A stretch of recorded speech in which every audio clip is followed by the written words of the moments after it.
Let's see how this goes. I'm very Hello, curious about this too.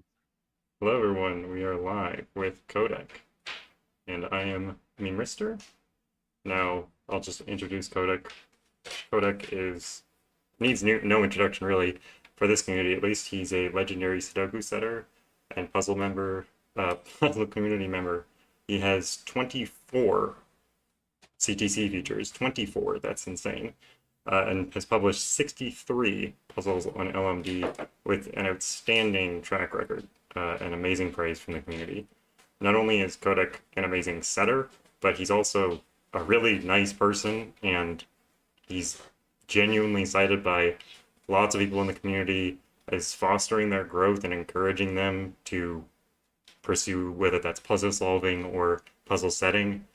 And he's yet to make any sort of setting video. So today we have a very unique insight into the mind that is Kodak. Hello, Kodak. How are you doing today? Yeah, it's all in here still. Yeah. Yeah, that's a lot of praise. I'm very happy that you're having me here. I mean, I remember our collaboration and how much fun it was actually. Yeah. So yeah, I'm just really well a little surprised that it all grew into this, and very curious how it will go. Yeah. Well, let's just jump in right away and ask, when did you first start setting? Um, oh, I still remember it. Uh, it's August 2020, So about two which years was, ago. yeah, that's during Corona lockdown, Yeah. and I pretty much got bored, and oops, I was going back. Well, I was thinking about this interview yesterday, and I thought, did I ever set any other puzzles? And suddenly I realized that in my teenage years, when I was 12 or 13 or 14, I actually did. It Oh, was before Sudoku even existed. You had these, I don't know how they're called in English, but they're logic puzzles, and you get yeah. this kind of, um, lists of items that you need Yeah, to yeah, yeah. connect to each other, I know and what you and mean. and Like a couple the of, sort of grids that you sort of cross out the possibilities of yeah, the matching. Yeah, yeah, yeah. yes, exactly, yeah, and it was a little bit popular in the 90s in the I love those Netherlands. puzzles. Yeah, and I remember actually setting a couple of those just for myself. So maybe I should say that it started about 35 years ago, but um, yeah, And it's all led to I don't this. think, yeah. And then suddenly I got bored during lockdown and I wanted to exercise my mind. And then I um, I saw, well, I did see a cracking the cryptic video, and it didn't interest me at all because it was Sudoku, and I didn't like that. Honestly, it's true. That was June 2020, and Yeah. then Fuchsia recommended it to me, and I thought, well, I know this cracking the cryptic, but her recommending it to me is well, she doesn't do that very often. So you know what? I'll watch again. And then I was very pleasantly surprised by what happened. And it was a very fun puzzle to look at. And I thought, hey, uh, I, I can go out. So yeah, why not try myself and see what I can do? I think it takes a very Um, specific type of person to see like one or two CTC videos and just be like, hey, I should try that. I'm just gonna do that right away. yeah, why not? Yeah, yeah. And that's basically how it went. I saw a puzzle with a unique rule set by Stefan Bura, Right? who you may know. I don't know, Yes. Beautiful, but beautiful setter. Such amazing yeah, puzzles. One of my favorites ever. I wish yeah, you'd make more and puzzles. he's such a kind Yeah. guy, and he's very prolific in creating new and very playable variants. Like he has, I mean, I've seen people invent variants just for, well, sometimes I feel like it's just for the sake of it, but then when you see Stefan doing his thing and inventing new rules, it just connects, it clicks, it's just good, you know. Yeah, And he definitely. creates a puzzle with it, and that's what I saw, and that's ultimately what inspired me. I thought, hey, I want to do this too, Hmm. and I created a puzzle with that rule, What and was that your was first my puzzle? first. That was Lunchbox. Lunchbox. Yeah, it took a We can year for it actually to get graded. Yeah, we can bring that up on the stream. yeah, it's a really Lunchbox. ugly grid because I didn't know what, what Yeah, maybe we how to can. use graphics software properly, but well, That's the yeah, grid. that's it. That's the grid. And I was really surprised that eventually it got a approval rating of what, 95% 90, or something. 96 or something. Is there now? Could be. Yeah, 96, 96%. Yeah. I set this one on paper actually. Oh, on paper. Do you do Yeah. that anytime now? I actually set one on paper No. when I was on vacation, which was interesting. Yeah. Yeah. That's exactly what I do. When I don't have a computer with an undo function. That's basically why I do it. Exactly. Hmm. Undo is rip off the page and throw it away, right? Yeah, yeah, yeah. And I don't want to waste paper or Right. scribble things and go smaller and smaller, and suddenly there's nothing left. So yeah, that's why. So you say Then it's a I very ugly grid, but are you so proud of this puzzle, the first one you made? I mean, it has well 96, uh in hindsight, I think I should be for a first puzzle. right? Uh I didn't expect it to get that much of a high rating. I gave it to a friend, um and it took him an entire weekend to solve it. Yeah, And that's when I thought, I don't think I want to do that. Create puzzles that take people days to solve. That's not my idea of fun. Even though he said he liked it and he had a great time, yeah, but a weekend is just too long. definitely. Um, so I think that puzzle was too hard. Um, well, thank you, Talkat. Um, but on the other hand, for a first puzzle, yeah, it'll do. Uh, so you said that you didn't really enjoy Sudoku before CTC. Were you solving other types of puzzles before CTC though? Definitely, yes. Yeah. Like Such as, yeah, go ahead. um, well, there's a website called conceptistech.org or something, or .com. I'm not sure. And they publish a small set of free puzzles every Friday. And there's a nonogram in there, and a slitherlink, and a classic Sudoku in there, and a couple of other types. Hitori is a puzzle type that I really like, and I used to solve those every Friday, but I skipped the Sudoku. It's I'll put the link in the chat just so we can plug Yeah, in.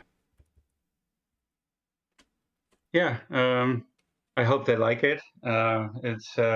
It's good quality actually, Hmm, although I'm not sure if it's always handcrafted. I right, think it's hand curated at least. right. Maybe some computer generated it, and then somebody solves it, and then selects 1 out of 5 or something. That's totally possible. Yeah, could be. Mm. Um, so how long did it take from when you first started setting to get noticed, get your like first CTC feature, for example? Well, the community wasn't that big. Right. There were I don't know how many people there were on the server, but I started out on LMD actually, just to get my feet wet. And I thought, well, this seems like a good place for this hard puzzle that I created. Right. I didn't know that there were so many, expert solvers on there, world-class solvers. So I kind of underestimated that. It really is the wolves. Right. But I think I got there. Um, and I got a nice comment by Mark Mees from Belgium. I don't know who he is, but he's the first to comment on my puzzle, and it was very encouraging. And so that was one of the reasons why I continued. And then, yeah, I found the CTC Discord, um, collaborated with a couple of people, then thought I'd create another puzzle, and it didn't work out so well. And then another, which went better, and then came Orbit, Right. and that was a lucky puzzle. I had the break-in idea for a month or so, and so I made it work finally, and then got the crazy idea to implement a fistula ring deduction in there, just Right. because it was available, and I thought, hey, this is cool, and uh, I just built it in, and this puzzle has this interesting property that when you set up a puzzle very symmetrically or something, or with some kind of distribution of digits, uh, then the last phase of the puzzle will be nice also, whatever happens. Right, because you can make symmetric deductions on it. Yeah, exactly. Yeah. So that's not really something you have to worry about anymore. Once the break-in is finished and you get some digits in, and or pairs or low-high parity or whatever. Once you get to that point, you will always be able to get some nice way to resolve it, and that's what I found. You know, Um, sometimes when you look back at harder puzzles from uh, like 2020 or whatever, then it's like, oh, this is actually just not that hard. But this puzzle, Orbit, is actually just that hard. It is actually a really it hard is, puzzle, yeah, yeah, it is, even it is. today, I think. Yeah, it is. Yeah. I mean, difficult to creep. I saw some of the discussion to prepare myself, and it was really interesting. Couldn't stop watching. I had to, but a really good video. Watch it if you can. I actually did watch it this morning. Mm, It's a very interesting yeah. puzzle. I I definitely admire the use of the fistful ring to do something that's more interesting than just sort of placing those digits there. It's this weird thing with, I don't know if anyone's ever watched it, Yeah. or I know Playmaker said they wanted to watch again, so close your ears, Playmaker. But it's Yeah. there's four fives in the fistful ring, so then you have Yeah. to put those fives in each of the 9, 8, 7, 6 because of the 1, 2, 3, 4 that's in the fistful ring as well. It's just crazy. Mm. It's a really crazy puzzle. Yeah. It's one of those. Sometimes you just get lucky as a setter, and Yeah, you see that kind of deduction, and you think, "Oh wait, I can use this." And even luckier is that you can use the type of clue that you used before, little killer in this case, or arrow. And then I thought, okay, I can do this with little killers, and select a couple of digits, and then see what comes out. And then suddenly I was down to what, 8 solutions, which is I don't know. I didn't have the actual little killers narrow down, just the total.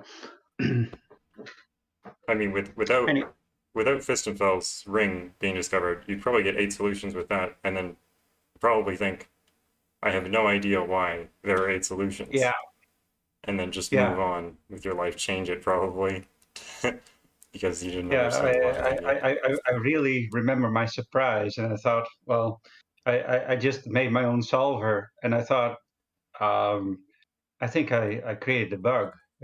My solver is not okay. I need to to review my solver. well, That was there's fun. so many things that just came up that I want to ask about. Well, let's just jump to the first one. I know that you, in particular, from talking to you, that you've set up solvers for. I can't find the specific question in my list of questions. Too many questions. I know that you've created Mhm. specific solvers for like Shikaku, Sudoku, Yeah, and I did. Chinese Yeah, whispers, stuff like that, and they're client yeah, side, of course. For you particularly, uh, yeah. what value do you find in like setting that up? Is it the process of setting it up, or is there something specific you want to use the solver for? Um, it's um, it's a little bit of both. Right. Um, because I like the challenge of setting up a solver in an efficient way. I mean, I like ranks the ranks solver, but I thought, well, not that I can do it better, but how would I do that? Treat it like a puzzle, really. Yeah. How would I set it up? And it turned out to be really different from the others. Um, and so now it's just another tool in my toolbox. Right. But that kind of thing really only works well if I can actually use it for something. So um, yeah, that's why I did it, and I coded one in Haskell as well. Just to yeah, a lot of it is trying to hone my programming skills really. Right. A lot of the times well, a lot of times when I first started studying puzzles, I don't usually do this anymore, but I would think, oh, I have this great idea for a new puzzle, like a new rule set. I'll set up a solver for it because I have computer coding skills. I'll set up a solver for it, and then I'll figure out like if this grid Mhm. is unique or not.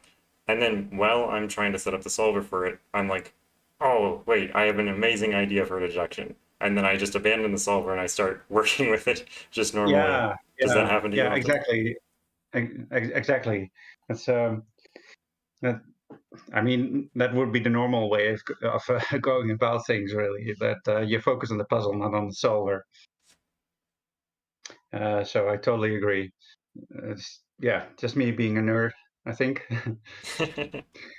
Yeah, it really is that. And the other thing is, if you have coding skills, it's not really enough. You can create a solver with it, but if you set it up in a slightly less efficient way, then it will just run forever and not Yeah, give you any solutions. It's a really tough problem, actually. Um, so yeah, that's why yeah, the ranks solver deserves all its praise. definitely. Yeah, he did really well. Optimizing his stuff and knowing where to go. So yeah, recommended. Anyways, back to orbit for just a second, because Hmm. I know a lot of people have this despise of the specific variants, disjoint sets and little killer and stuff like that. And I know that you Yeah, don't have this despise. I just want to ask, like, yeah, what weird, kinds of isn't it? Yeah. yeah, what kind of puzzles do you like? Like, why is disjoint and little killer enjoyable for Kodak? Mm, little killer, not so much anymore. Actually, I I've moved away from it. Um, but disjoint um, ha well, this disjoint scanning is not really much of a problem for me. I can do that Same. while solving a puzzle. So I just I don't know how to do it, the mental process, but I just turn it on, and it's easier for me than the anti-night, for example. Right. Uh, it's I guess it's just easy to see, um, and well, I should also say that I love really weird things, and Yeah. disjoint has this property of being able to build in those really weird things and Right. things that are very very interesting. So yeah, that's where the sword came from. Uh, that if you map diagonals onto disjoint sets, you only select a couple, not very, only three or something, and that's what I could use. Yeah, the I sword. will, yeah, The I sword will is always, disjoint and little killer. yeah, and but Little Killer has its uses, and I mean, I'm not opposed to it. Yeah. I made one recently. I also see you solving little killer and disjoint as well often. So not only do you Hmm. like to set it, but you also like to solve it. Do you have like little killer puzzles which you like the deductions from and little killer puzzles which you don't like the deductions from? That I created myself, Oh, well, in general, like or what kinds of deductions do you actually enjoy in Little Killer? Because I know there's a lot of very arithmetic or even sometimes algebraic deductions in Little Killer. I'm not sure if you yeah. like those or don't like those. Well, min-maxing is kind of it's part of it. Yeah, You know you'll have to do it. Um, but once the break-in is over, that part should be easy. You shouldn't be having to do more than say 1 or 2 degrees of freedom. 1 degree of freedom is fine usually because sometimes you need to just restrict, say 1 and 2, and then you can leave room for 3 and 4 because it'll make disambiguation a lot easier later on. right. Um, but other than that, um, uh, the puzzle shouldn't be about arithmetic. It should be about where digits go, and yeah, I mean, um, so deductions that I like. You usually get a lot of coloring in Little Killers in very unusual ways, Right, and that's stuff that I like very much. Like you get pairs everywhere, and they look at the same cell, right. uh, and then you can eliminate. It's really an what's it called? An XY chain, maybe officially. Uh, yeah, I think that's right. When there's two pairs that have to be different, that Yeah, look at each other, yeah, that look at one cell. yeah, yeah, and I really like that kind of deduction. Yeah, You get that in Little Killers. And very unusual hidden signals usually too. Like, how is it possible that one goes there in this empty box? That kind of deduction happens very right. often. I mean, So that's the you same get, with disjoint, right? yeah, so you get this very high surprise value from your Right, clues, and that's something that I want to aim for. Like, uh, how how is this possible that right. this happens, and you can actually control for it. But I think that's part of the fun. Definitely. Yeah, what Ziedemat says there, I get an unfair amount of joy out of surprise hidden signals. That's exactly the point. Yeah. Yeah. I do as well, so that's why I like to solve your puzzles, I guess. Mm. Let's take a question And from one of our audience yeah, members. Malarog asks, what motivates you to set puzzles? Well, normally it's just curiosity. Yeah. Like I want to know what happens if I do this, and then I fool around, play around, and try to combine things in meaningful ways.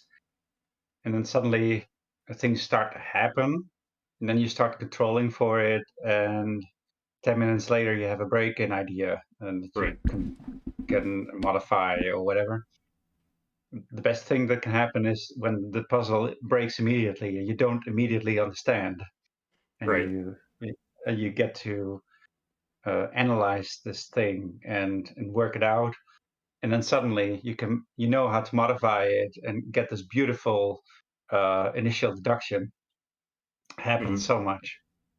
Um, so yeah, curiosity, but also I think, well, Ramban dance is a good is a good example, because um, I had seen a Ramban puzzle on Bastian's stream on Twitch. He doesn't do Right. it anymore, but I always loved watching him speed solve his puzzles. It's just magic what he does.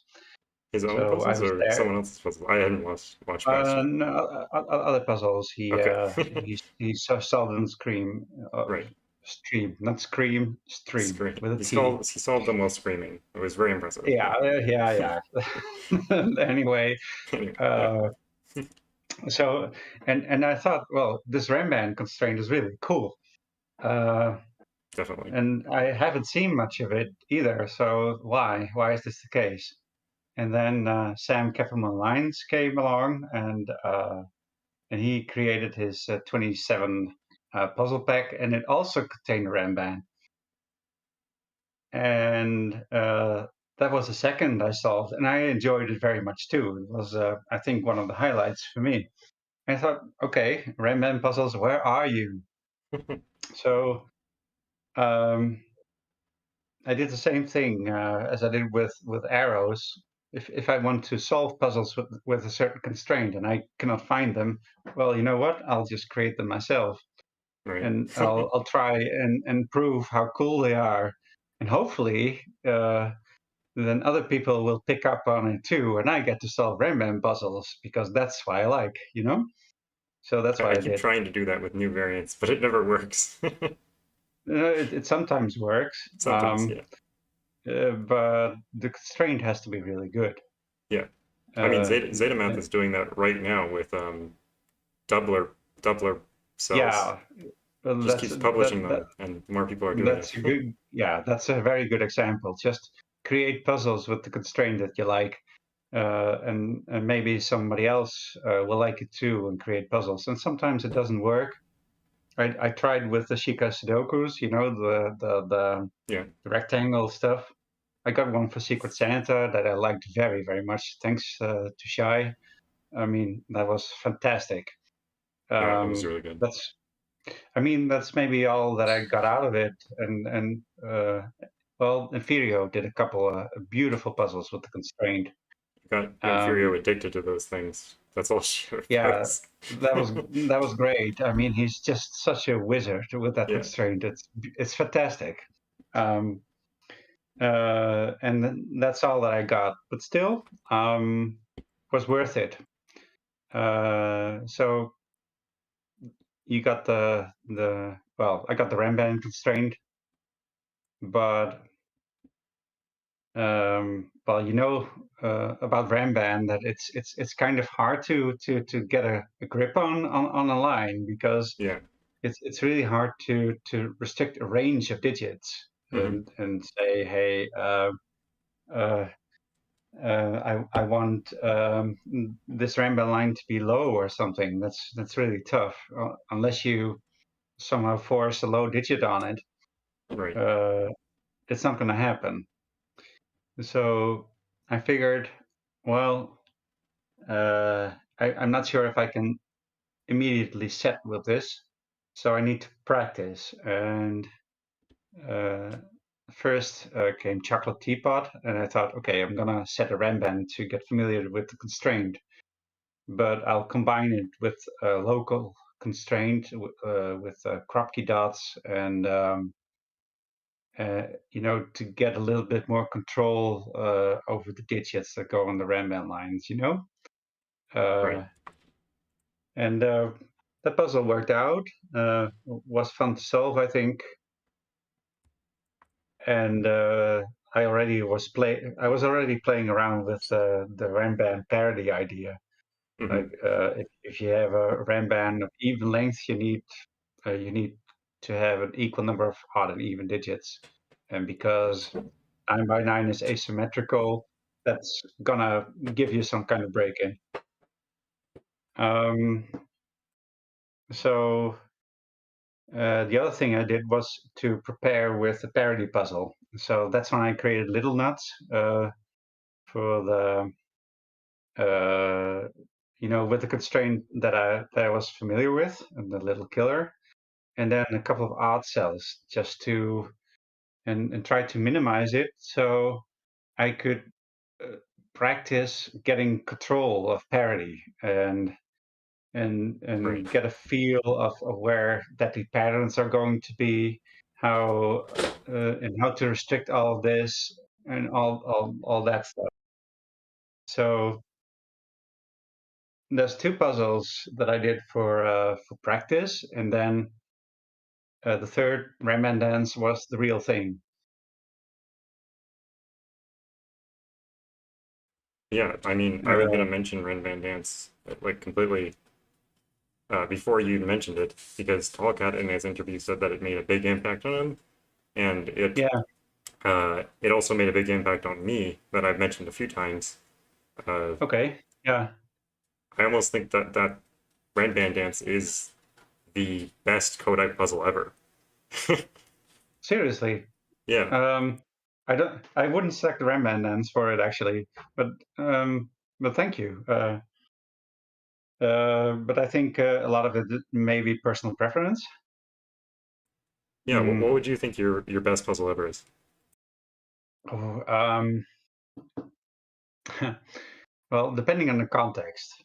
Um, I mean, I've thought about it.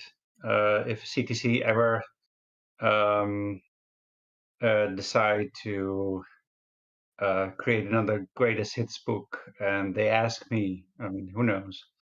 I've got a couple of puzzles to select, and I thought hard about it, and I thought I think it's going to be the sword anyway. Not because it's my best puzzle, it definitely isn't, but um, it's the simple. It in a way it's very simple. Um, it shows you a new type of logic in the simplest possible way, um, and then the title helps you to confirm that whatever you found is actually the right thing to do. Um, so not only do you get the reward for getting a couple of triples, but also the reward for um, finding out why the title is the way it is. Right. And I still remember Simon featuring it and then realizing what was going on. And you know, you at some point you see it happening in his head. He just Yeah. looks away for half a second, and then he looks at the screen again and to confirm what he sees, and then he goes, oh, hang on, okay, I need to explain something, and that process is just so fantastic to watch. Right. Um, really is. Uh, but um, Well, I've seen the other questions, and I think one of the questions that would have come up is the best title. and Is the sword the best and title? that's definitely the sword. Yes, there Yeah. are a couple of other titles, but the sword confirms that you're actually doing the right thing. Right. Yeah. That it's not a very tough deduction, but you kind of, it's a disjoint puzzle. So you doubt if this was actually correct, and you Right. think, oh, I don't know, seems correct, and then you see that sword appearing on your screen. You think, oh wow, yeah, this is correct, and Right. then you're gonna solve it. So yeah, I think that counts for the best title. The best title, best puzzle. I don't know. I really don't know. Okay. So Or maybe maybe it's your best title. Maybe it's your uh, best puzzle. But is it your most Kodak-y puzzle? Is it a puzzle that encapsulates the essence of your style as a setter? oh, okay. Um, that Or what assumes that is? my style is really easily defined. Uh, which I'm not sure if that's the case. I thought about it too, but um, You have multiple personality styles? well, I try to get out of my comfort zone every now and Right, then yeah. and do something new. Um, but there's still a couple of things that I keep doing every single time, which is um, I analyze things really closely Hmm. and deeply.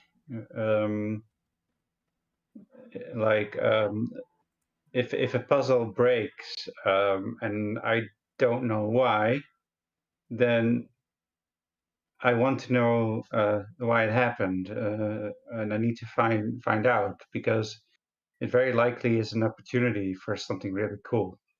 Definitely. And then I try to figure it out, and then turn it into a clue, like that points out the essence of why it breaks at the the location where it breaks, and that's going to be the location of my next clue. And I try to make it work in such a way that you see something interesting, and then the rest gets forced, and you get this feedback loop, which is Right. um, uh, and if you're really lucky, you get this cycle of deductions where you bounce back and forth between different clues, and they keep yielding deductions over and over, Yeah. and that's also when the really good puzzles happen. So if something breaks, don't just uh, force it to be something else. Right. Uh, Understand why but it broke. also, yeah, understand why it breaks. If you don't, no worries. Then you can always force it. But if you do get to understand it and figure it out, then you know where to go for your next clue. It will always be good, Yeah. and then things will be forced, and you get automatic rewards, and things start cascading. Which, yeah, um, things will start happening on their own. Right. Um, I guess we can ask the Tallcat question that's related to that. Do you think there's, well, I guess you kind of already answered this, but if you have anything else to add to this, do you consider yourself having a distinct setting style? And if so, what do you think the major hallmarks slash components of it are? I think you kind of already answered that, but do you have any other thoughts for that?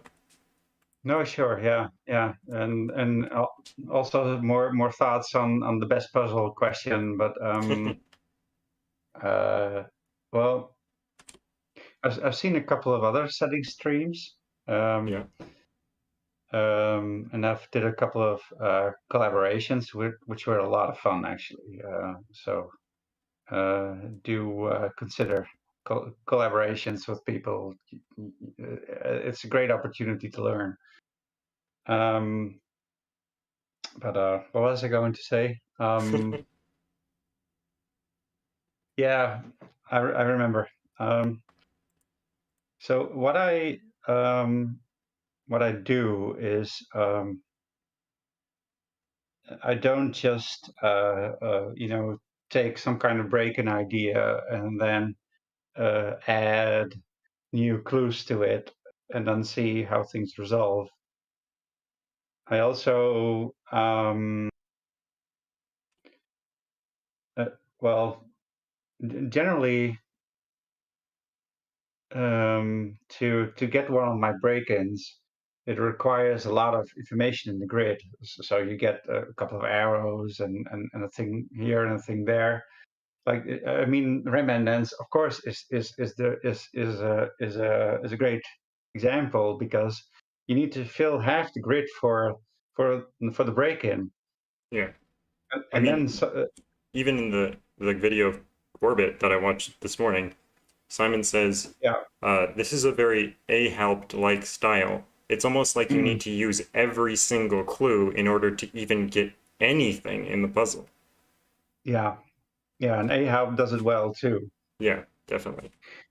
Yeah, and I mean, it's not really magic.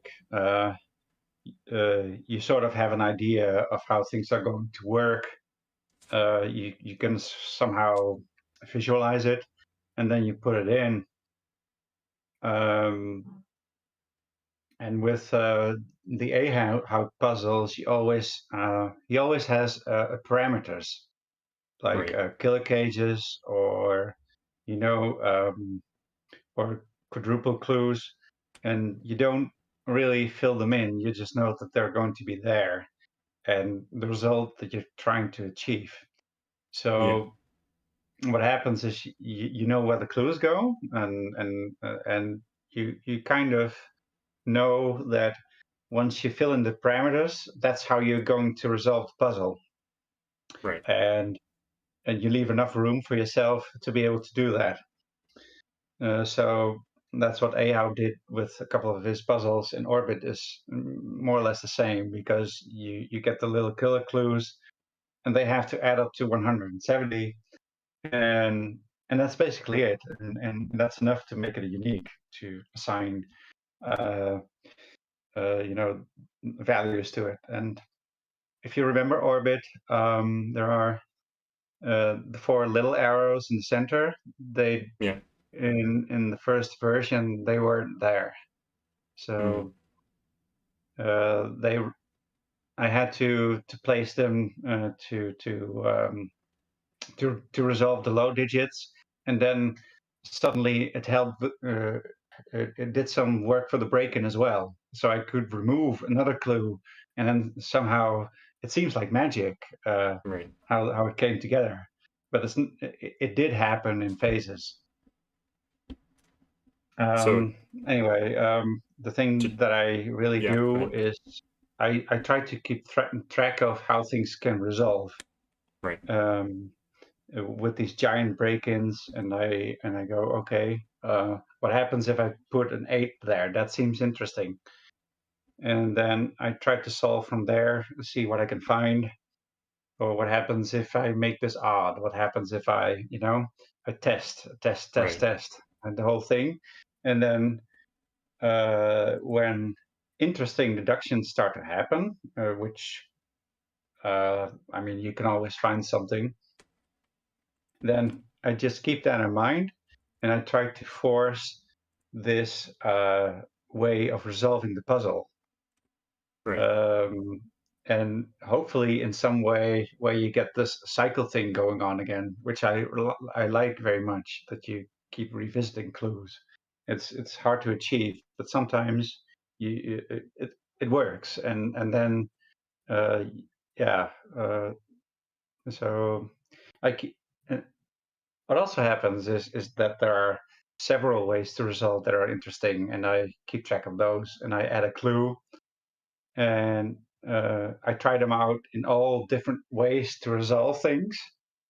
and see how the clue works. Right. And then hopefully I can reverse the logic, like select for one of three ways to resolve it, put the clue in, uh, and work from the blank grid of whatever I had after the break-in, work with the clue, and then hopefully force one of the three things to resolve it. And then usually what happens is that you come back to the clue a second time, Right. because sometimes something resolves half, and then you come back to the clue and you get something there, and you can come back again to your first step. Um, yeah, and I like that process, and uh, it enables me to create these giant break-ins that I want to show. Um, and I don't want the oops, something is falling. Um, I mean, I don't necessarily want the giant break-in to happen. It's just that I created a couple of puzzles where I wanted to show an idea, and I needed the giant break-in to show it or to Right. telegraph it. And then you kind of have to do that and change your process to make it work. Otherwise, you will end up with uh, a break-in and then immediate collapse, or you end up with break-in and then really tough deductions which are Right. unfair, or all that kind of stuff that you really want to avoid. You want to smooth things out, and for this you need to predict what's going to happen if you resolve things a certain way. So yeah, and then yeah, you only get a little freedom, but for clue selection, but it generally works out. Now, while you were talking, I was sort of noting the things you were saying in my head, and it seems like you have an incredibly large working memory while you're setting these puzzles up Oh, and able to really?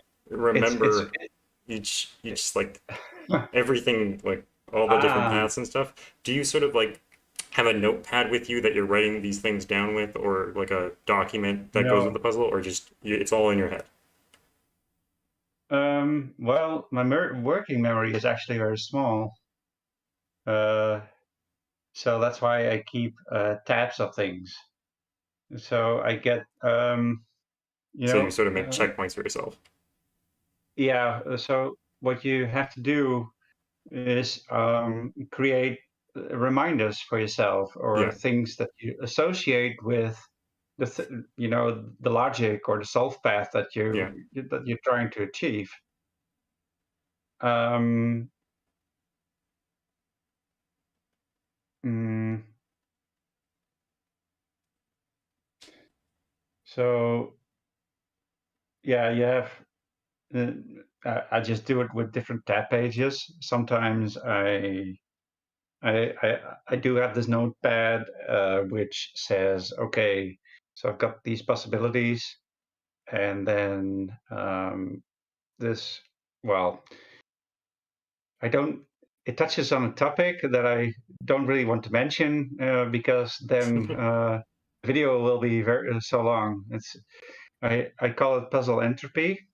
Oh, okay. Um, I'm yeah. intrigued, so please continue. Um, yeah. I mean, how to summarize it? You know how you know how to set puzzles. Yeah, I Um, think.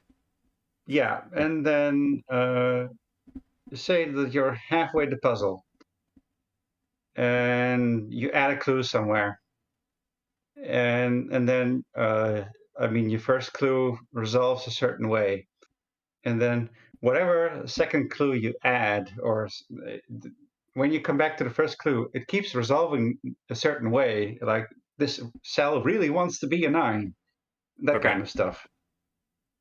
right. Um, even if you know that you can definitely make it an 8 or a 7 or whatever, It's just that the puzzle wants that cell to be a 9, even though other possibilities exist with actual solutions.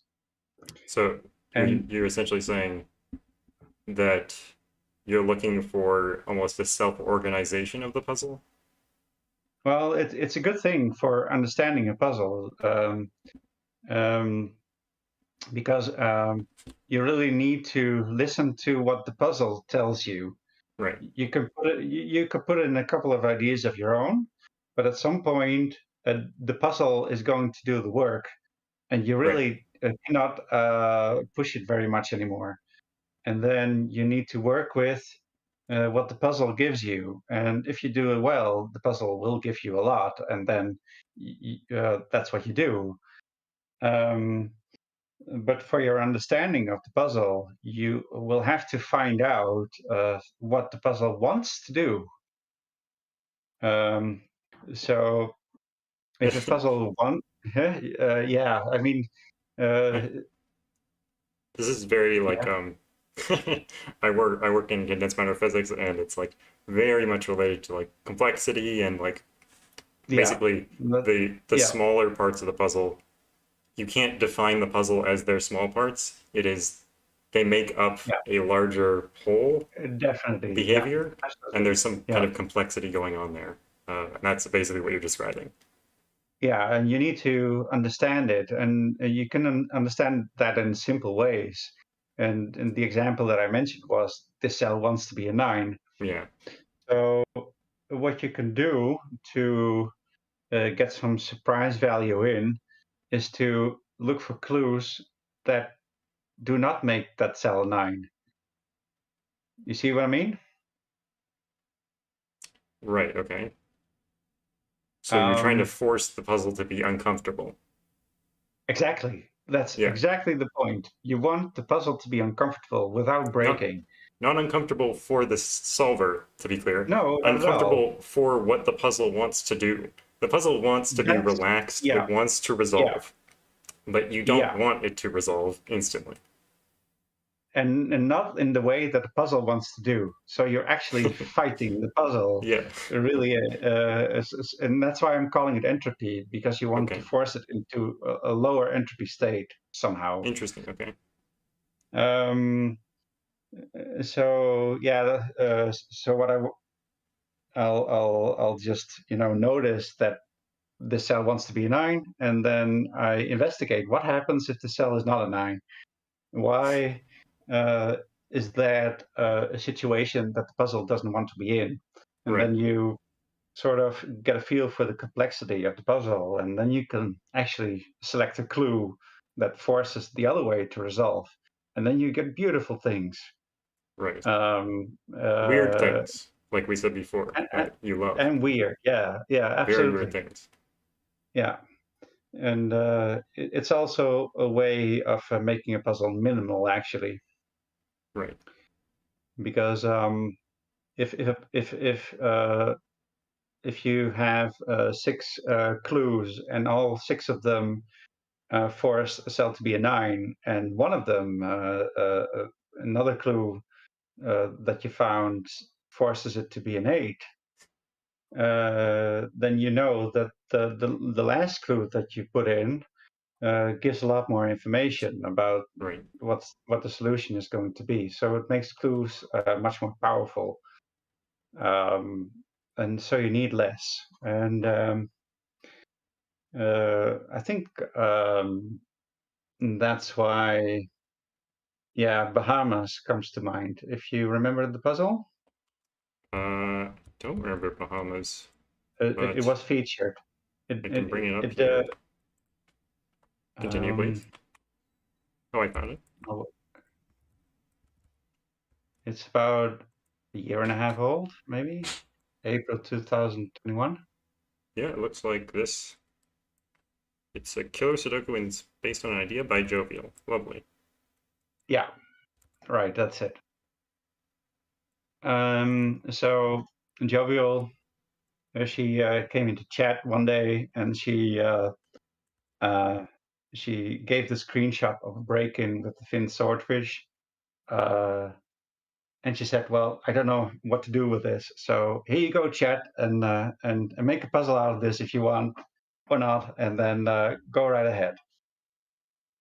And I liked the idea very much, and I thought, well, okay, I'll make a puzzle of it. But you immediately get a problem because it's a killer Sudoku, and if you force that fin swordfish on a 5, you're going to have to use cages that are not very powerful, just Hmm. powerful enough to force the 5 out of him, and and that's basically it. You get a couple of options, and then you need to resolve them.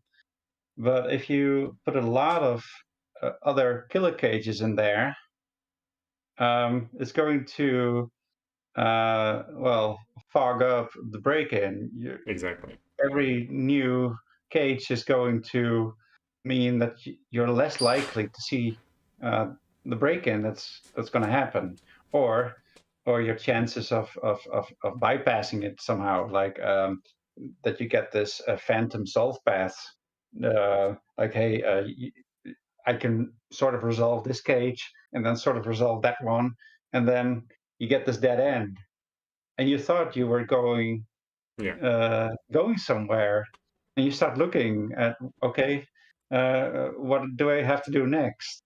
And then if you find the fin swordfish like in the middle of the puzzle, it's really not anymore what you were going to expect, Yeah. and people are not going to like it at all. It feels like a difficulty spike then, Yeah, not an intended yeah, break-in. yeah, and then suddenly the puzzle is people don't enjoy it as much anymore.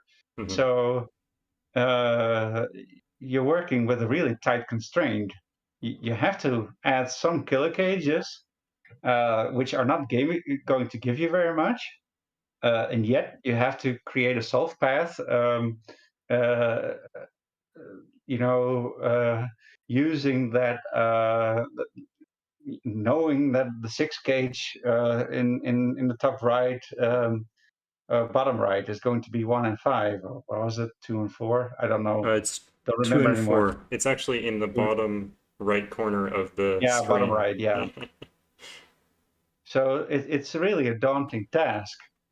Um, and I mean, how many cages did I add? I think about 5 or 6, Right. and they were small too. So if you look at the puzzle, you still see the basic structure, and that makes me very proud that I was able Yeah. to not obscure it. Um, so yeah, so you have to be aware of ways how this break-in can resolve. And well, of course, you have some freedom in your cage selection.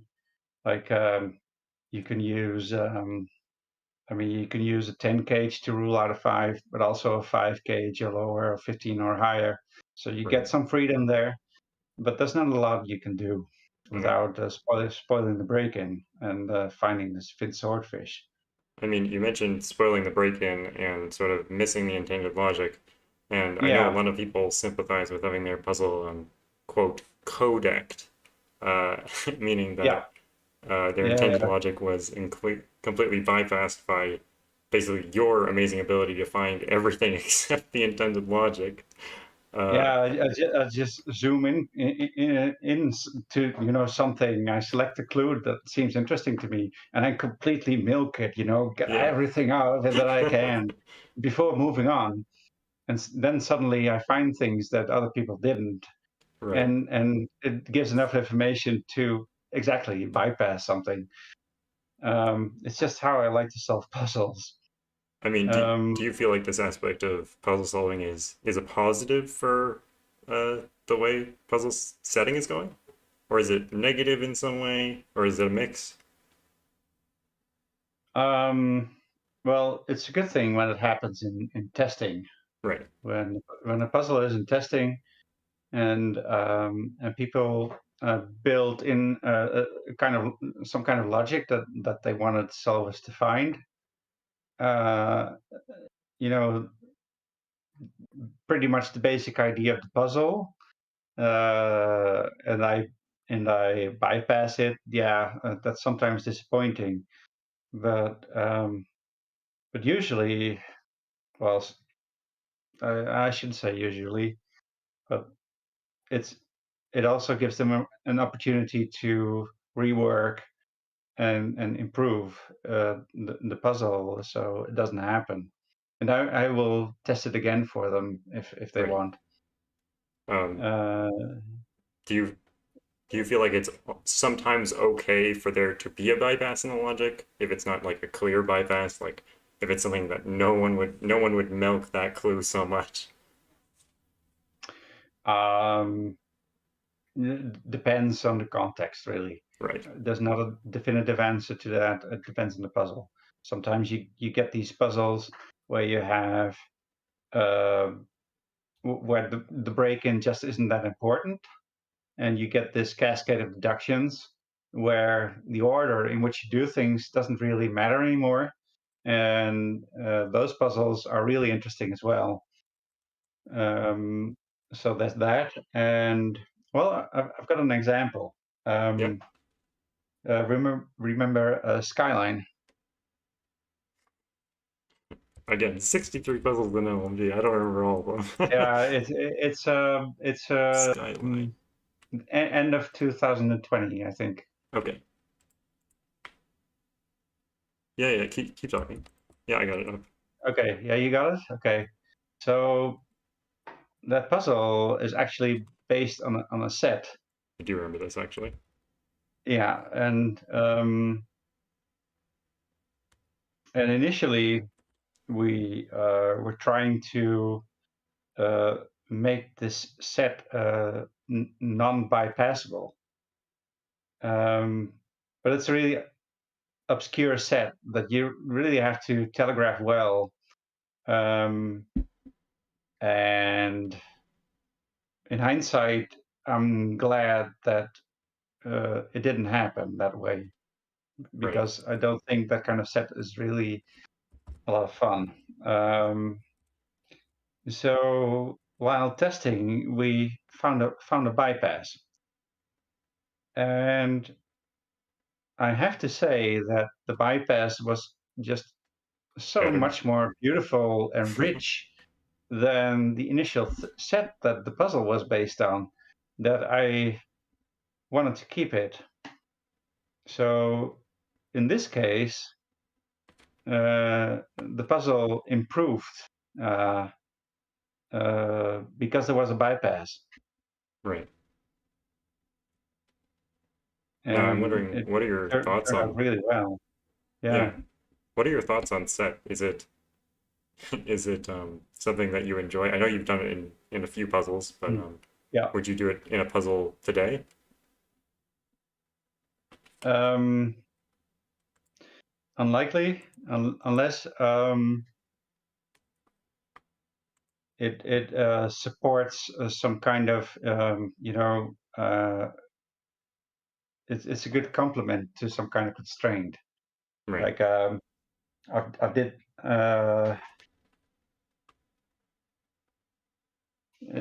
if it means that you can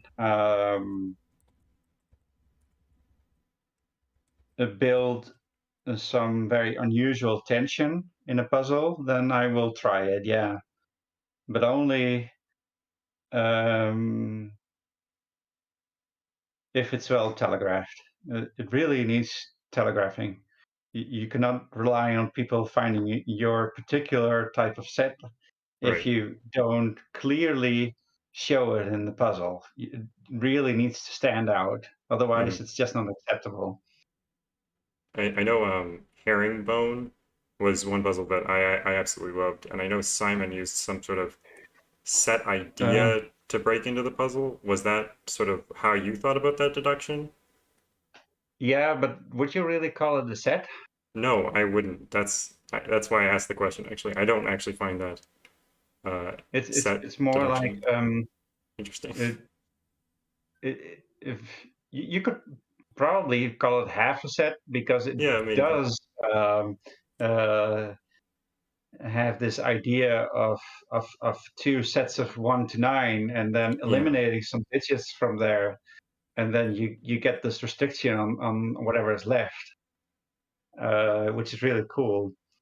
I think if you Uh, think about the rows independently, you get sort of the same conclusion, which is why I was not thinking about it as a set at all when I solved the puzzle. But it's I think it's a bit of an in between. yeah, I, I like it better than the regular complex sets really. yeah, When you have to compare two different rows and it's telegraphed fine without a problem, and you go, why is it here? And you start analyzing it. Well, I cannot get any introduction out of this, and yeah, then you look a little bit closer, a little bit closer. What if I did this? And then suddenly, poof, you get digits. You yeah, go, oh, really? Wow, I did not expect that. And that's a guarantee for a high rating, basically. yeah. Not that I'm aiming for it, but but I just want to show something cool. Uh, well, let's transition from that to talking about uh, something with ratings. So I know that Mm. seasons is a puzzle that you set sort of Mhm. early on in your setting career, the first 4 months or so. And I think you mentioned in a comment on this puzzle that you Yeah, started setting it basically right after you started setting. And yeah, yeah. as It's also true. mentioned in the comment, is that it debuted at I think like 58% or something, and it's at 98% now or something like that. Or no, I think 89, 89. Yeah, 89%. I 89 got is that mixed up. much more likely. Yeah. Yeah, but it's a 2 out of 5 puzzle for Yeah, difficulty, and it is yeah. actually the only 2 out of 5 or lower difficulty puzzle that you've ever published. So I'm wondering Yeah, if those things are correlated.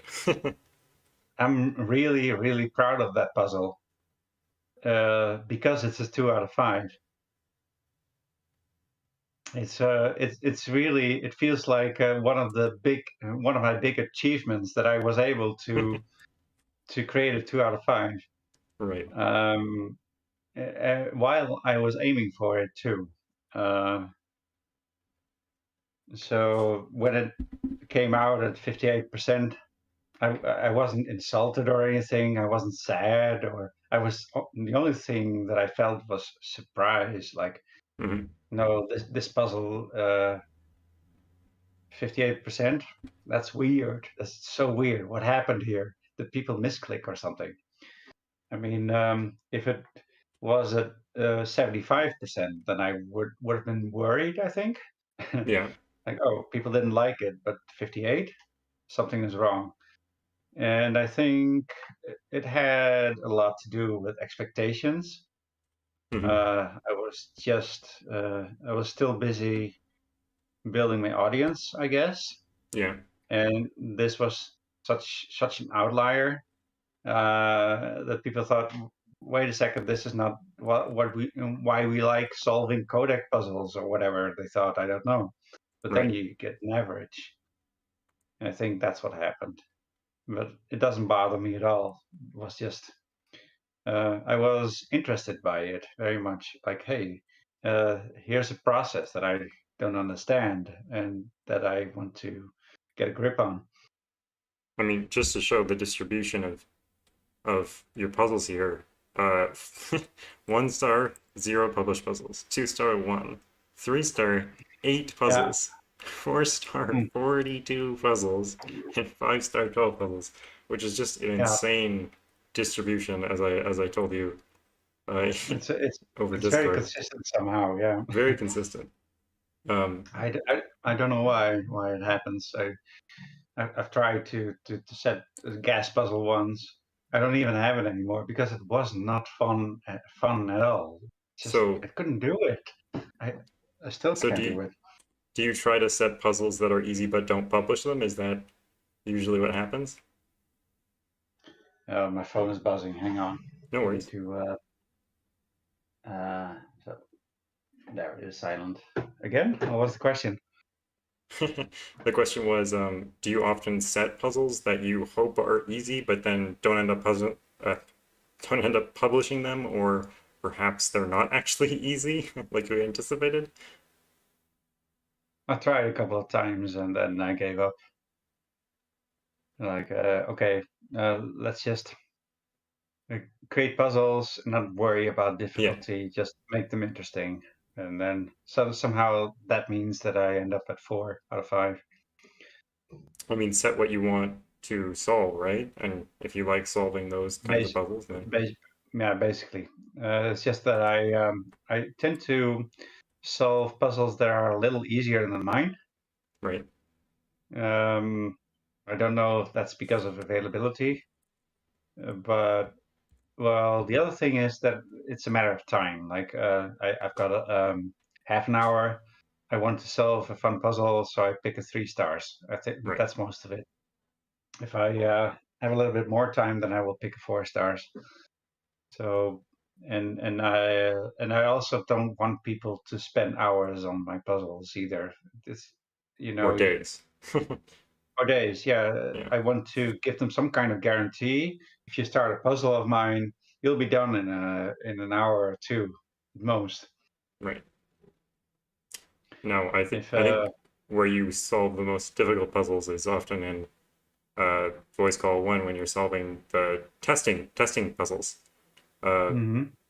and you often do test puzzles in there for setters that you have never solved a puzzle from before or have never even set a puzzle before.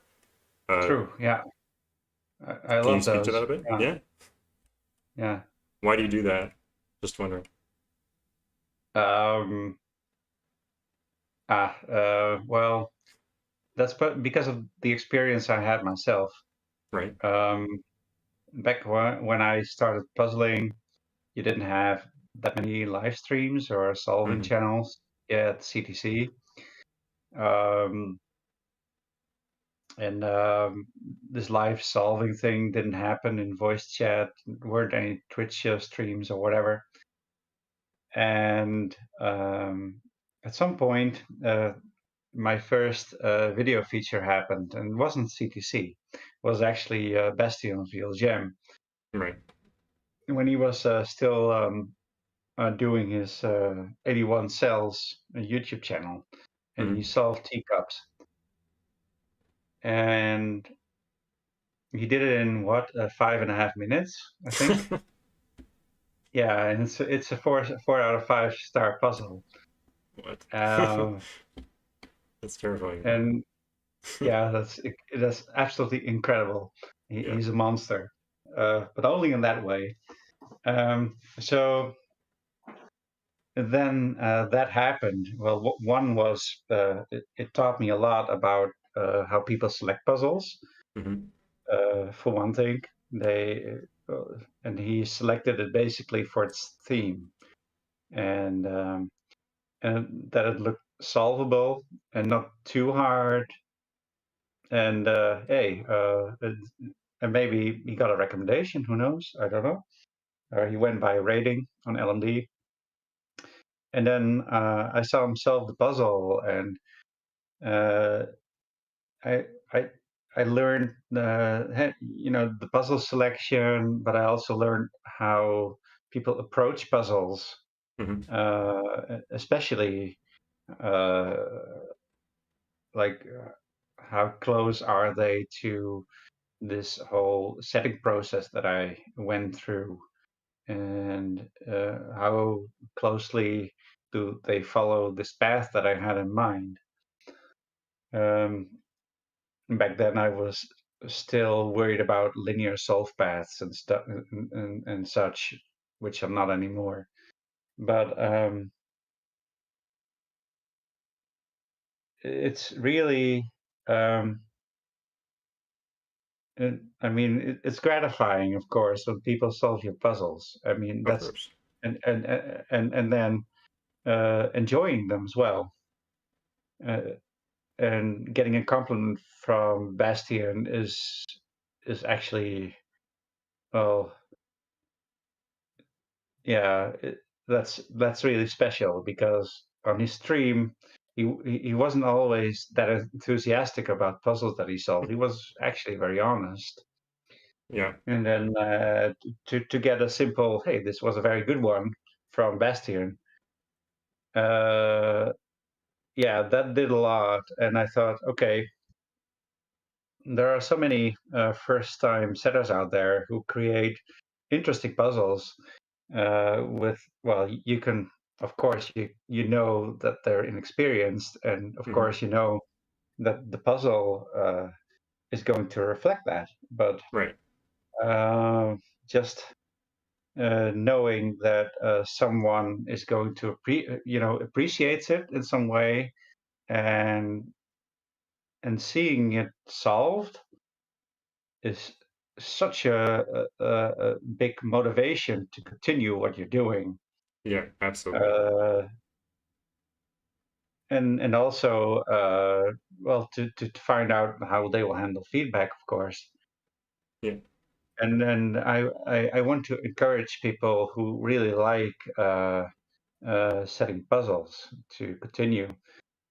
And I'm not really worried about uh, people setting puzzles just to please me, or to get this feature on CTC that everybody seems to want, Yeah. which uh, which is sometimes very obvious that they're setting for CTC. Yes. Hint, it doesn't work.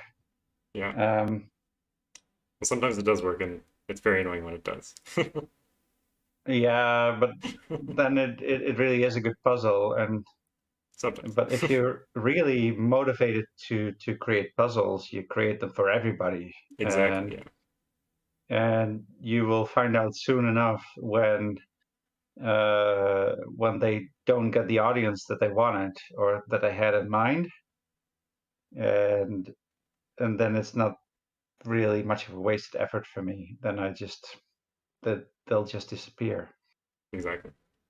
And so I'm not worried about that. And more often than not, you get somebody who's just really enthusiastic about creating puzzles, and you get to do something nice for them, and you get to encourage them a little bit, and then they create another, and then somebody else will try it and do the same thing, and then you get this whole process where they start making connections and friends, and start testing puzzles for each other, and you get more people and more chance of people creating good puzzles as well.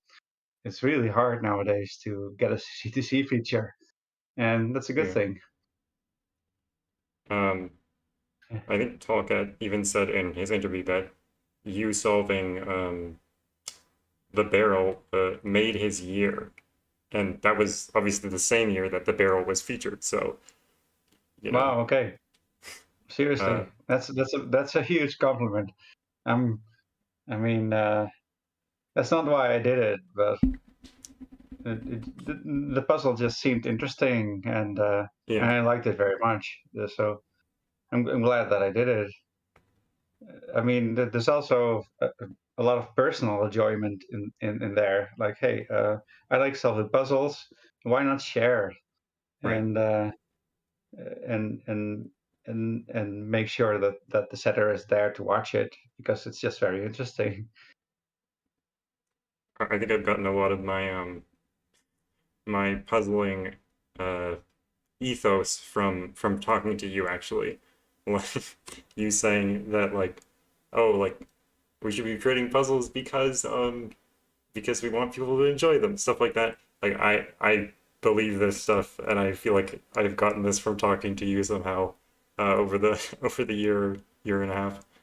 Um, so thank you for Yeah, that. what's Oh, you're welcome. So yeah, now what's really surprising to me really is that sometimes I get these interactions with people where I think they're treating it like it's their job or something. Like Yeah, they're creating a puzzle, and the only interaction with me is, hey, I've got this new puzzle for you that you may like. I think you will like it. and then that's all the interaction with me. And I go, wow, um, I may like it or not, but apparently you're making some kind of business proposal to me. Yeah. But we're all volunteers, Hmm. and we're solving puzzles to enjoy ourselves. So yeah, I mean there are exceptions like the CTC apps, for example, or maybe you may set something for a championship. I don't know, but mainly we're creating puzzles to enjoy ourselves and solving, and then you get somebody who's just um, doing business with you. And it Yeah. just feels so strange to me that people can do that and think that this is the way that I prefer to interact with them. Hmm. Um, so honestly, yeah, it's a little off-putting, but I mean,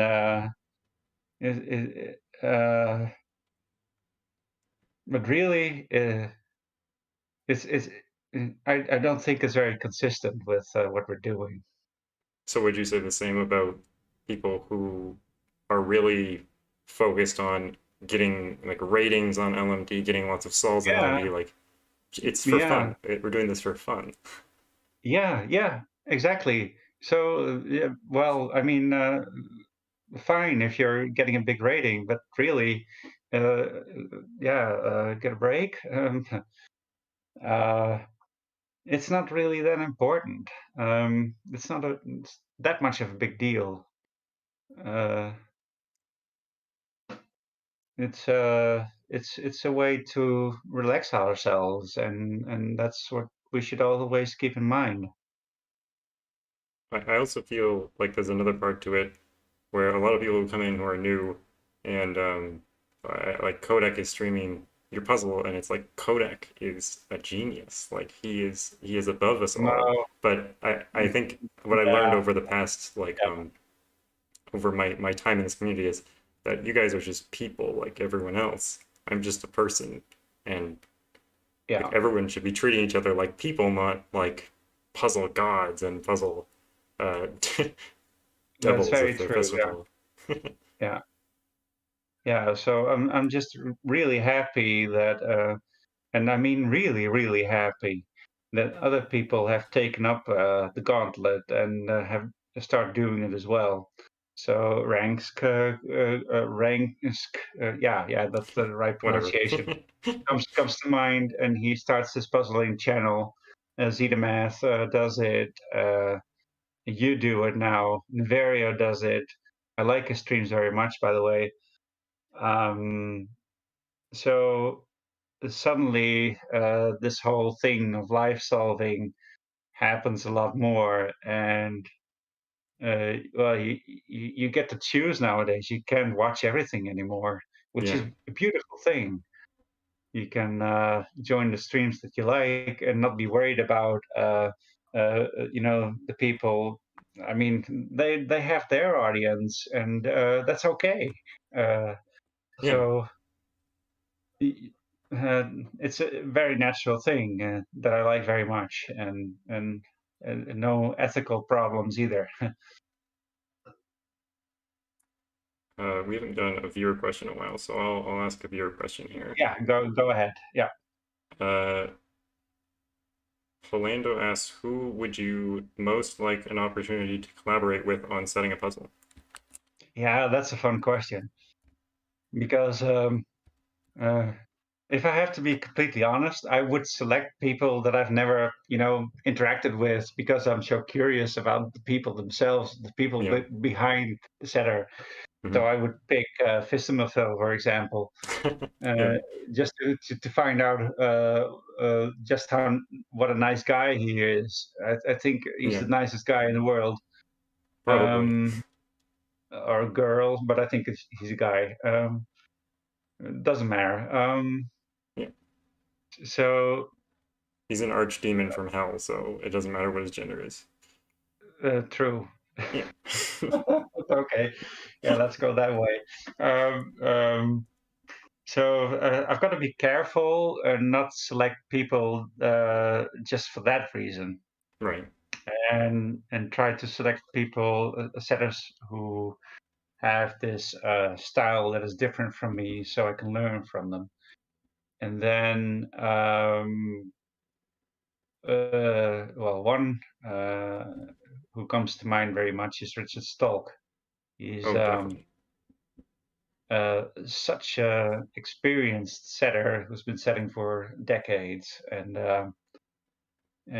has this is series of Sudoku variants going for well, he's been selecting 300 variants or something over the years, to Is 350. yeah, I don't know 300, anymore. 340 something, I think. I And mean, it's that's one per just week, right? One per week? incredible. It's really Yeah, incredible. very How cool. how did he manage to do that? It's unbelievable. And I've had the pleasure of meeting him the other day, and he's just as nice and approachable as everybody else, of course. But I want to look into his mind, how he does it, Yeah, and picks a variant, and then has his way with it, and always creates a good puzzle out of it. yeah. It's just amazing. I admire him so much. So there's him, and the other one is Bastien Vilgem, who, in my opinion, is the best setter in the world, hands down. I mean, if you have solved his puzzles, it's always good. And there's not a bad puzzle in there, and it's always fresh and original, and it's kind to the solver always too. I don't know how he does it. Yeah. He creates a perfect puzzle every single time. You just want So you want to collaborate to learn from these people how they do how their yeah, brain works. Yeah. absolutely, because I'm not nearly on their level, honestly, and not nearly on Fistemefel's level either. So I would warmly welcome the opportunity. But yeah, you know how things go, huh? Yeah. Speaking of meeting people in person, David Ratner asked a little while ago, what was it like to meet Simon and Mark in person? Um, well, they are, of course, the nicest and kindest people in the world, um, which pretty much goes without saying. I mean, you could tell from their videos, um, but I guess, well, I shouldn't be surprised, but they're such fantastic company as well. They're unbelievably good conversationalists, Yeah. and they have this ability to just keep entertaining their company without, you know, being conscious of it. Those are two incredible minds. Yeah, definitely. Um, so in a way, it's not intimidating, but it's it's it's uh, it's about the best company I had in a long time, Did and it they feel really weird? are. Did it Hmm? feel weird to listen to them on one time speed? I'm not sure if you watch videos on two times speed or something like that. No, I don't. I Okay. always watch on one time speed, and if I want to skip a deduction, then I just move forward a few Yeah. seconds. So um, I also have to say that in real life they are even nicer than on video. I don't even know Uh, how that's possible. They seem yeah, so nice. they are, and humble. You really don't know. You kind of wonder how they do it, because they are really successful in what they're doing. Right. So maybe yeah, it's a little miracle. I'm just really happy that they are friends. Mhm. So I got a cool story for you. Go Um, ahead. so you know how people, they send in puzzles to CDC to Mhm. recommend them, and usually it's their own puzzles. Sometimes they recommend something else. Um, one time I sent in a puzzle to not recommend it and say, guys, it would be a bad idea to cover this puzzle.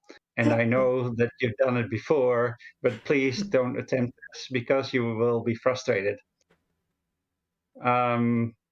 So I was going to That's so try and good. prevent them from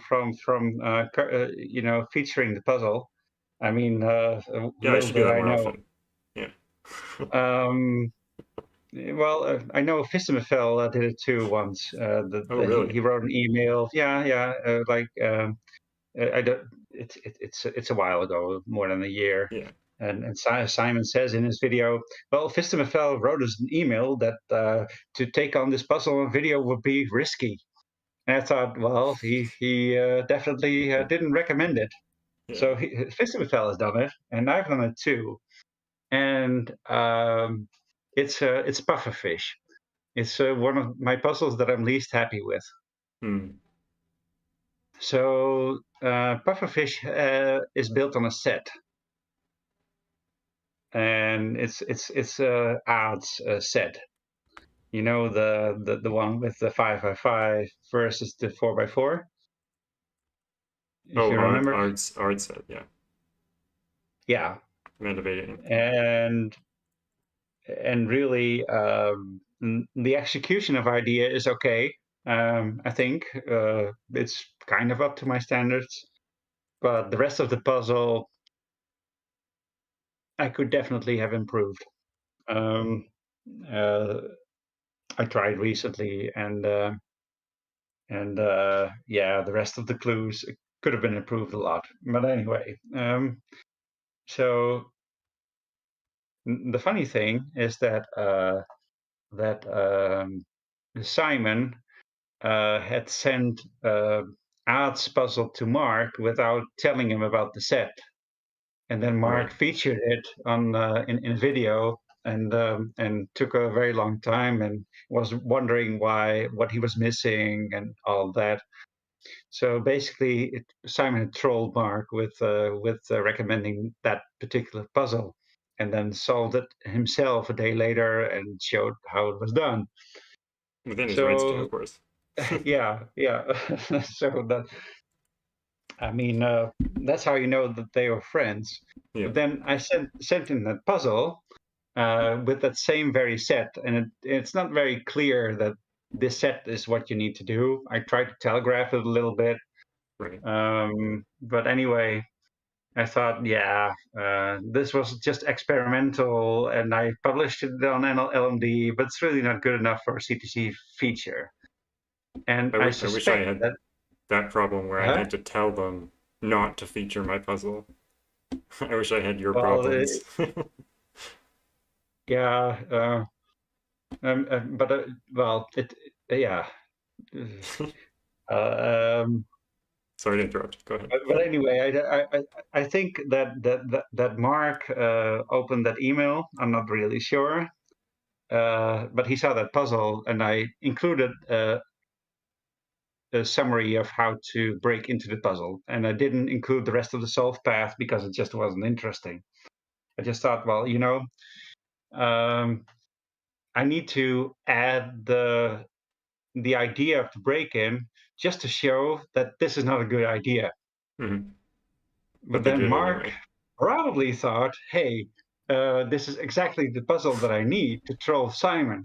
And then he, he recommended it to Simon. And so a day later, the puzzle was featured, which Don't is, do this yeah, puzzle in the subject line. Mark, delete archives email. I need to get Simon to do this puzzle. yeah. And I was so amused by it because it just shows uh,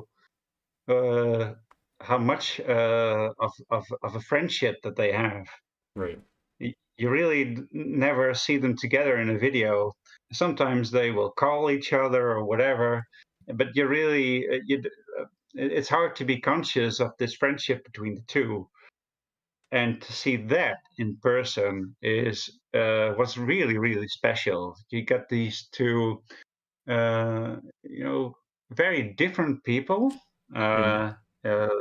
different personalities, but they are both kind and nice and humble and very intelligent and good puzzle solvers, and they sort of found each other and clang Yeah. and stayed together, and that was really special to be with, to witness those two uh, being friends. That's what I will remember for a long time. Yeah, that's really great. I mean, yeah, we don't see them interact very much. No, Speaking of submitting puzzles to CTC, how often do you submit your own puzzles, or do you just let other people do that for you? I've submitted a couple of puzzles of mine. I submitted Orbit. So I did Brambles, I think. I'm pretty Mm-hmm. sure of it. But I think Brambles was it's not the last puzzle that I submitted. That was early 2021. But I submitted Ship's Wheel in 2022, which was a very Sudoku. selfish thing to do because I wanted, people to make more of the Shikar Sudoku variant. And I thought that didn't happen enough. So I was very much aiming for a feature to, get it out into the world, and maybe people would catch on and I would get to solve more of these puzzles. But as you know, that didn't happen. But it got me a feature. So hey, and I think I'm very proud of the puzzle anyway. So, but the rest of my features, I didn't submit. No, How often do you recommend puzzles that are not yours to the channel? about once every 2 months. Interesting. So, uh, yeah, I mean, it's got to be something really special, uh, and I'm sure that there are other people who are fulfilling the role of sending, for example, weekly recommendations, Right. and they definitely read them, like. Um, for example, if Playmaker sends a couple of recommendations or something, it really counts Right. uh, because they know what a solver is and how good he is. So I kind of feel like that niche is not really available anymore, and so I choose to uh, only recommend really, really remarkable puzzles in some way, and don't do it very often. And yeah, I also have to say that my success rate has been very high. I think almost all of my puzzles that I recommended have been featured. So if I do recommend a puzzle to CTC, it's not, yeah. Uh, that's also why I don't tell people if I recommended the puzzle of Mm-hmm. theirs, even if they asked me, then I will play it. And more often than not, I will not recommend it. I only recommend it when I want to. Right. And So, you often tell people you recommended it, but you didn't. You don't do that, of course. no, no, no, I don't lie. Understood. I just say I say up front, I'm not going to tell you if I recommend it or not, but I will take a look and see if I like it or not. Yeah, Do people send but you puzzles saying CTC would like this? Is that the context you're I'm talking sorry. about?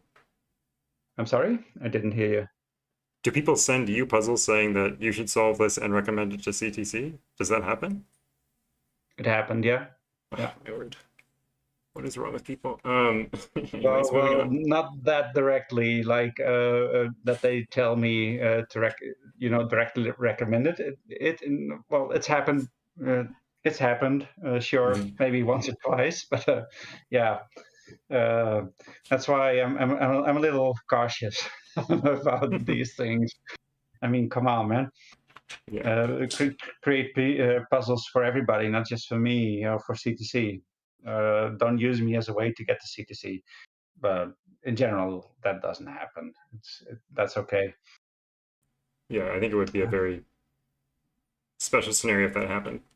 Um, Yeah, so I just say, well, here's my boundaries. and now we're okay, and I will look at your puzzle, or maybe I don't. So, and that's fine. Turganis asked, what's the optimal environment for you to set a puzzle in? Do you need complete silence, or does something else like music help, or at minimum not hinder? Can you set in a more public setting? Well, the optimal environment is when I can procrastinate on something. Okay. Uh, I really need to do something, but I really don't feel like it. So instead, I set a puzzle, Yep. and then yeah, I mean, it's yeah, what better way, huh? But in general, I don't really use music. I just grab my laptop or maybe a piece of paper sometimes. Very not very often. I have my, I mean, more often than not, I do have my laptop. So then I grab it and then I open open up F puzzles or whatever, and I just start setting. And then it doesn't matter so much where I am. It Right. could be in my living room, but you know, I live almost alone. So I mean, I've got a teenager, uh, but I don't really have to close myself off or Hmm. anything. So I don't really have to worry about it. Right. Jovial asked, uh, Tallcat, but it applies to you as well. Do you have a specific setter that you normally solve when you're looking for inspiration? If so, who is it? If not, where do you draw your inspiration from? Uh, and well, I mean, the obvious answer is that I look for inspiration in puzzles, and I don't really care about setters. Yeah, Um, so it's a bit, you know, it, it's a bit of both, because on the other hand, um, there are certain setters that I will definitely look out for, and if they publish something, then I will take a look and see if I like it, because um, they will always produce. They have, you know, a quality threshold that I'm very aware of. That uh, that I will always get a good puzzle if I look at them, what they that's create. actually a good point to just mention quickly. Is that I've made this mistake, so I want to mention it. Be Sure. very have a quality threshold that's high, and don't let yourself slip below that, even if you're being lazy. Because I know I've slipped Hmm. below my sort of quality Yeah. threshold, and then it sort of betrays your solver base into thinking sometimes Exactly. I'm not going to get a good puzzle from this person. Exactly. And they will stop solving your puzzles, um, uh, because there's plenty of other puzzles Yeah, around that they can go to, and maybe they will come back one day and remember you and think, oh, wait a second, why didn't I solve your puzzles for so long? And then they will come back by coincidence or whatever. Uh, but yeah, it's natural that you will lose a couple of people then for a while.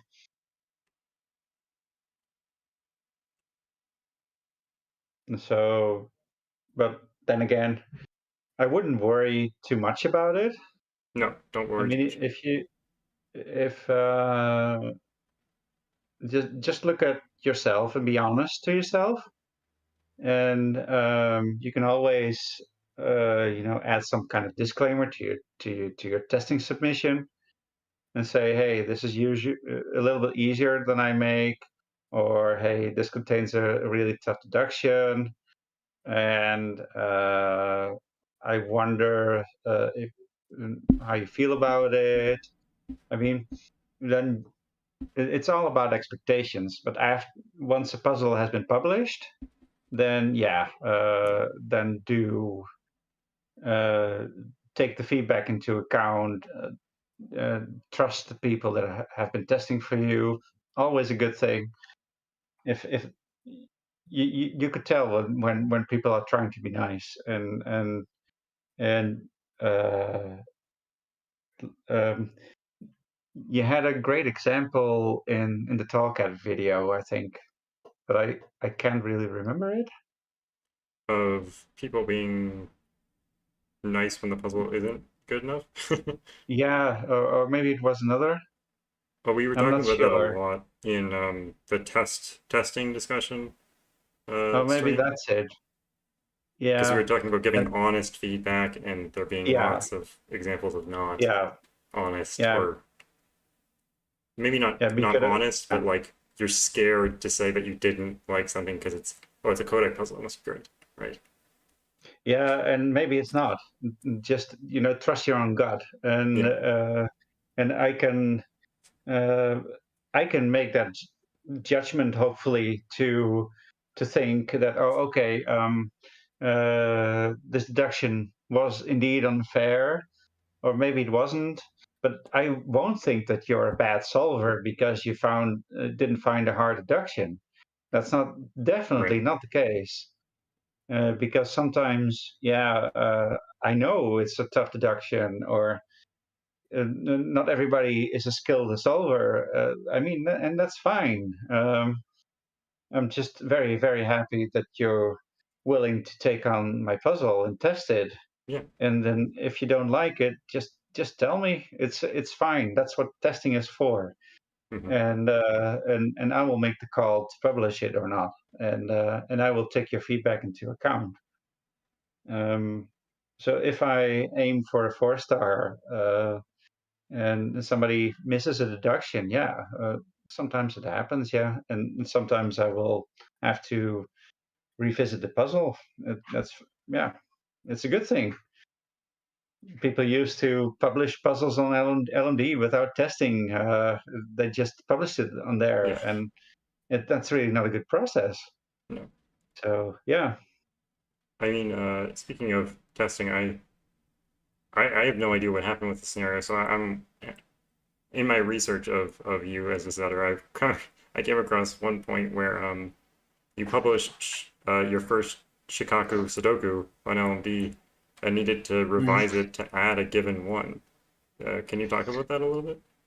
Oh yeah, that was my biggest blunder. Thanks for bringing it up. No problem. that, You're welcome. that was Yeah, that's the only time that I published a non-unique puzzle, Hmm. and that my testers missed it too. Right. Which uh, so we all made the same assumption that a certain configuration wasn't possible, and then of Right. course, of all people, you have Henry Pye James. He's a fantastic solver, The PI is and on it, yeah. yeah, and he's brutally honest, Yes. and I love that about him. Hmm. He just tells what he thinks, Hmm. and he's of course the one to comment on that puzzle and say, hey, I think this works too, and then followed by a comment that he went much further than that and didn't just give up and say, well, I think I don't know how to solve this puzzle, let's skip it. No, he just dives deep into it and Of course. does a thorough analysis of why you made a blunder. Of course. So that was embarrassing, but it was a, a very good thing to happen. um, So what I learned from that is that, I need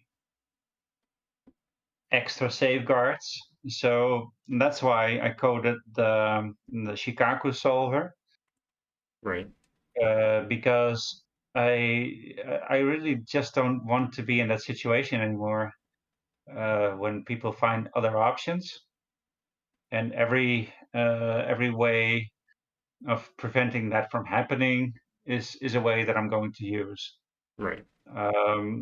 Not so much because I don't want to be embarrassed, Mhm. but just because my solvers, well, they are entitled to have a solvable puzzle, and a need. It's just my responsibility to ensure that the puzzle that they're attempting is solvable. That's my responsibility, not theirs. Right. So I need to do everything in my power to make sure that this is possible, and that I can give that guarantee. And if that doesn't happen, uh, or yeah, that guarantee was well, invalid, then yeah, I just don't want that to happen anymore. Then Uh, again, the puzzle did get a good rating. yeah. I was a little worried about that, but hey, it wasn't too bad. Yeah. Um, And certainly all appreciation to Henry Pye James. I mean, wow, I'm really impressed by him, by what he did. yeah. Um, Logan Wall asked, of all the puzzle ideas you have and or puzzles you attempted to set, what percentage of them do you end up publishing or maybe even finishing? Is I would amend to that question. Um, well, that kind of depends on what you define as a puzzle, because um, is a puzzle once it gets to the unique solution, or do you count half finished break-ins as drafts, or puzzles? I mean, there's a lot of gray area there. Okay, So I so think it. let's push the boundary. The threshold goes down. How what percentage?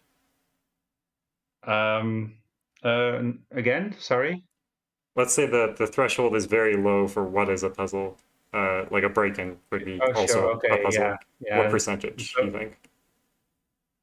well, there's another caveat, because Okay, um, there are some, well, I want to say block-ins, but I don't know if you know what I mean if I say that.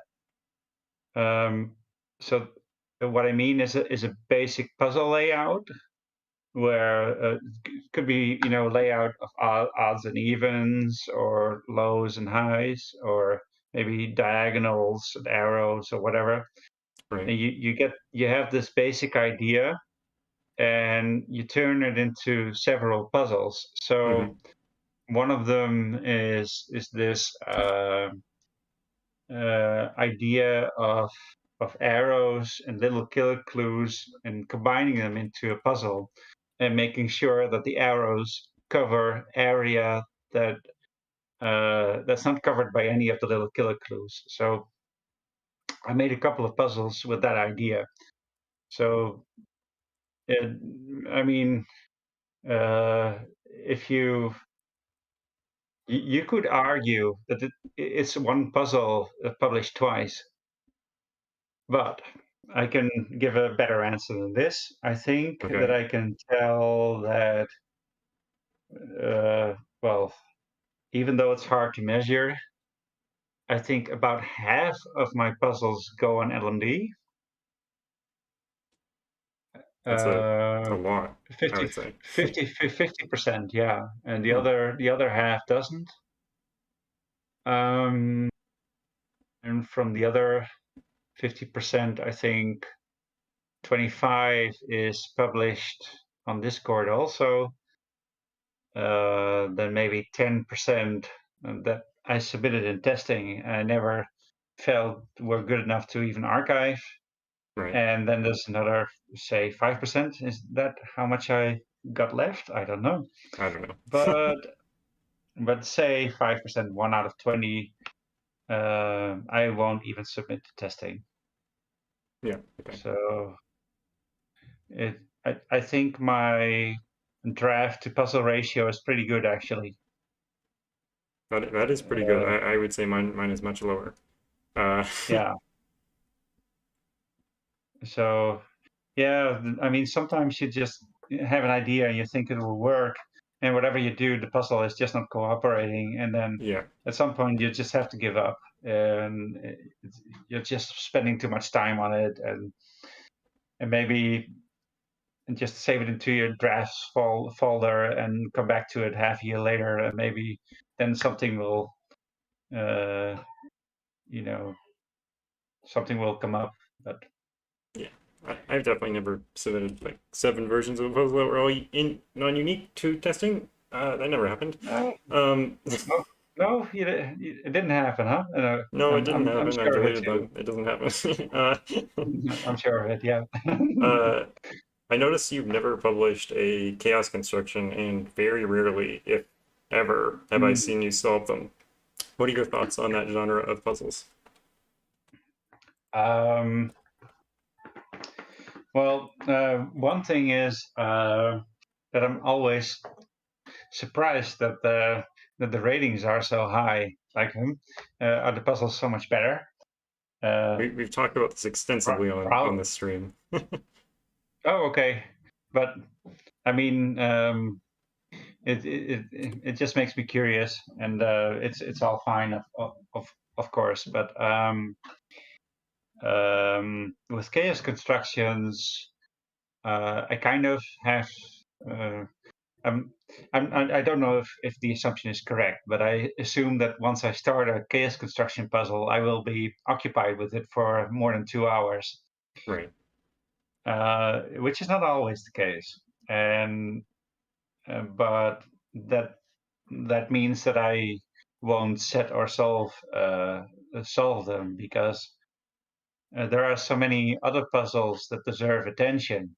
And Hmm. if I do a chaos construction, then I won't be able to look at the other puzzles. So Right. it's a matter of equal distribution or something. It's a matter of fairness. Even though a chaos construction puzzle can be very good, I just want to prioritize my attention. So I Right. did a couple of them, or solved them. One of them that stands out a lot to me.